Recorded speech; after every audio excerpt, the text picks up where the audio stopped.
रवि की। रवि एक मिल में काम करता था। 5 सालों से वो शहर की एक मिल में मजदूरी किया करता था। हेलो, हाँ बोलो रमा, कैसे फोन किया? हेलो जी, आप तो हमें गांव में लेने आने वाले थे, क्या हुआ जी, आप आए नहीं? रमा, अभी ठंड बहुत हो रही है और मेरे पास तुम्हें गांव से शहर लाने के लिए अभी पैसे भी नहीं है। तुम कुछ दिन और रुक जाओ वहाँ। क्या कहा आपने? ऐसा मत बोलिए, आप कब से बोल रहे हो कि हमें लेने आओगे? दीपू मुन्नी भी रोज आपका इंतजार करते हैं। सुनिए जी, अगर आप कहें तो मैं खुद ही आ जाऊं क्या आपके पास बच्चों को लेकर?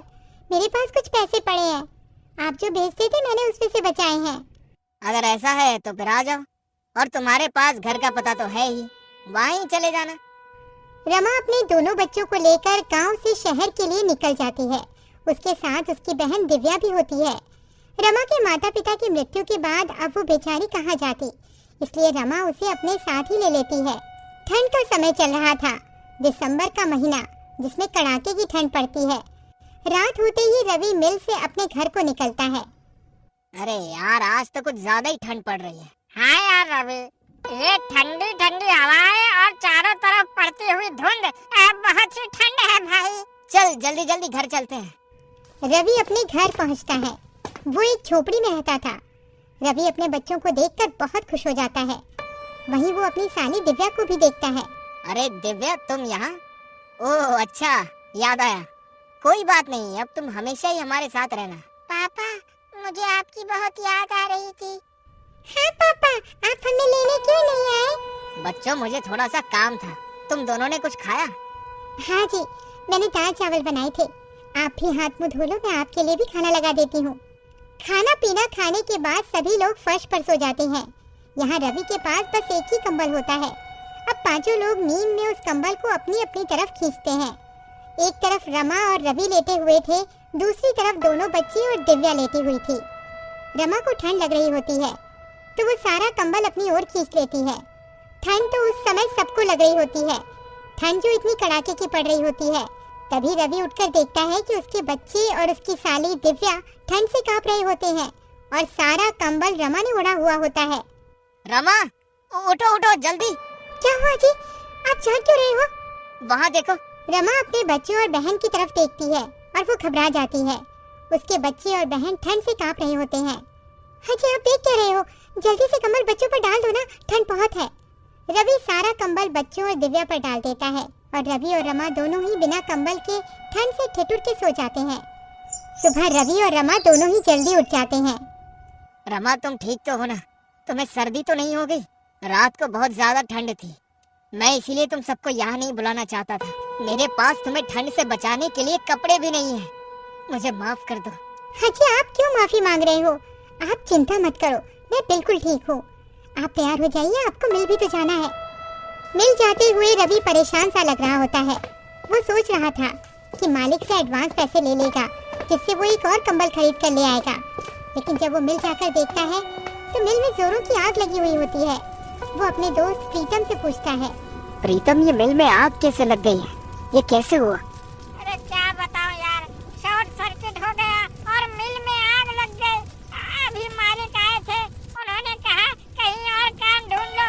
मेरे पास इतना पैसा नहीं है कि मैं दोबारा काम शुरू कर पाऊं। रवि प्रीतम से ऐसा सुनकर और निराश हो जाता है और सोच पे पड़ जाता है कि अब तो वो इतनी जल्दी कंबल कहाँ से लाएगा। ना काम है और ना ही पैसे। प्रीतम, अब हम क्या करेंगे, क्या काम करेंगे? देख भाई, मेरे पास कुछ पैसे हैं जिनसे मैं एक छोटी सी चाय की दुकान खोलूंगा। मेरे पास थोड़ी सी सेविंग्स है। तू बता, तू क्या करेगा? पता नहीं यार, मेरे पास तो पैसे भी नहीं है। जितने पैसे यहाँ से मिलते थे वो पैसे तो मैं अपने गांव भेज देता था। अब तो मेरे पास एक फूटी कौड़ी तक नहीं है। चल, मैं घर चलता हूँ, फिर मिलेंगे यहाँ। रवि घर आ जाता है। उसे देखकर रमा समझ जाती है कि कुछ तो बात हुई है। रमा अभी तो कुछ नहीं कहती है। जब बच्ची और बहन खाना खा के सो जाते हैं तब रमा कहती है, क्या हुआ जी, जब से आए हो आप परेशान लग रहे हो, क्या बात है, बताओ ना मुझे। रवि रमा को सारी बात बता देता है। रमा भी रवि को ऐसे उदास देखकर खुद भी उदास हो जाती है और कहती है, हाजी आप इतना परेशान क्यों हो रहे हो, सब ठीक हो जाएगा, भगवान पर भरोसा रखो। मेरे पास कुछ पैसे बचे हैं, उनसे आप थोड़ी सी रुई और कपड़ा ला देना, मैं उससे एक रजाई बना लूंगी। उसके बाद आप काम ढूंढने चले जाना। सुबह होते ही रवि रमा को रुई और कपड़ा देकर वहाँ से चला जाता है और रमा रुई को कपड़े में भरकर रजाई की तरह सिल रही होती है। तभी दीदी क्या हुआ, सब ठीक तो है ना? जब से हम यहाँ आए हैं जीजा जी कुछ दुखी से रहते हैं, क्या उसकी वजह मैं हूँ? अरे दिव्या तू पागल है क्या? ऐसा कुछ भी नहीं है, तू तो जानती है ना तेरे जीजा जी तो ऐसे नहीं है जैसा तू सोच रही है। वो तो उनकी मिल में आग लग गई है, वो इसीलिए परेशान है। तू ज्यादा अपना दिमाग मत चला, हाँ? जाकर अब अपना काम कर। रमा एक सुंदर सी रजाई बना देती है। उधर रवि पूरे दिन यहाँ वहाँ काम ढूंढता है पर उसे कोई काम नहीं मिलता है। वो निराश होकर घर आ जाता है। रवि घर आकर देखता है रमा ने एक सुंदर सी रजाई बना ली होती है। अरे वाह रमा, तुमने तो बहुत ही सुंदर रजाई बनाई है। अरे तुम तो बहुत ही अच्छी रजाई बनाती हो। जी, वो गांव में खाली समय में मैंने रजाई बनाना सीख लिया था। आप बताइए कहीं काम मिला क्या आपको? नहीं रमा, बहुत ढूंढा पर कहीं कोई काम नहीं मिला। कल फिर जाऊंगा, देखते हैं कहीं कुछ न कुछ काम मिल ही जाएगा।